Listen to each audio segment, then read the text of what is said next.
السلام علیکم محترم عزتمنو قدرمنو مسلمانانو ورونو امید لرم چې جوړ او روغ به یاست او د صحت جامع به په تن وي.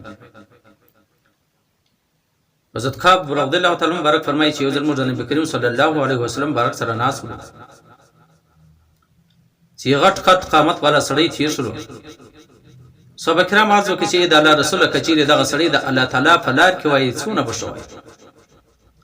نبی کریم صلی الله علیه وسلم مبارک ورته وفرمیل کچېرې دغه سړی د دې دپاره وتلی چې د خپل وړو ماشومانو د باچا رزق وګټي او دا سړی د الله تعالی په لاره کې کچېرې دا سړی د دې دپاره وتلی چې خپل مور او پلار بوډاګان سپین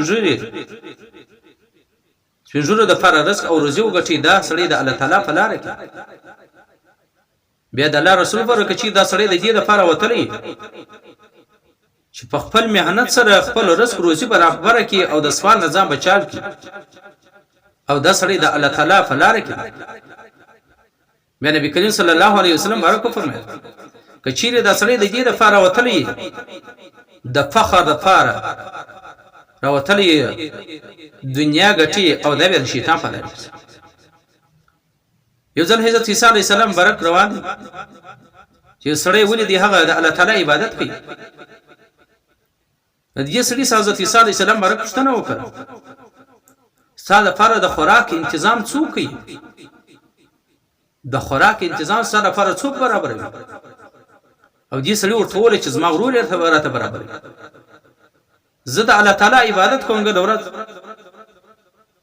هغه تللی خواري کاږي او څه د خوراک د څښاک دپاره څه برابروي؟ حضرت عیسی علیه السلام بارک ورته وفرمیل هغه ستا ورور د تا نه عبادت ګزاره د عبادت کوونکی. ځکه بهترینه ګټه دا ده چې سړی په خپل لاس باندې وګټي. حضرت معاذ بن جبل رضی الله تعالی عنہ په غزوه تبوک کې نبی کریم صلی الله علیه وسلم مبارک خپل قائم مقام وټاکه.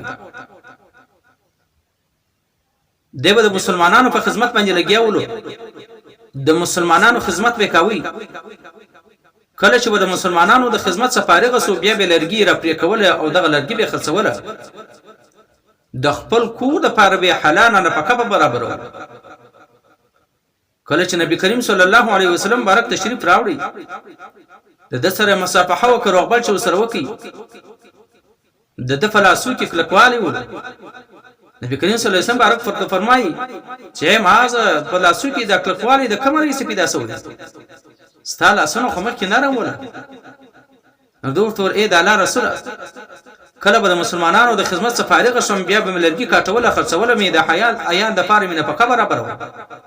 نبی کریم صلی الله علیه وسلم بارک الله سره پورته کی او مچ کی نو خو موږ لاس مچول هم بدعت وو.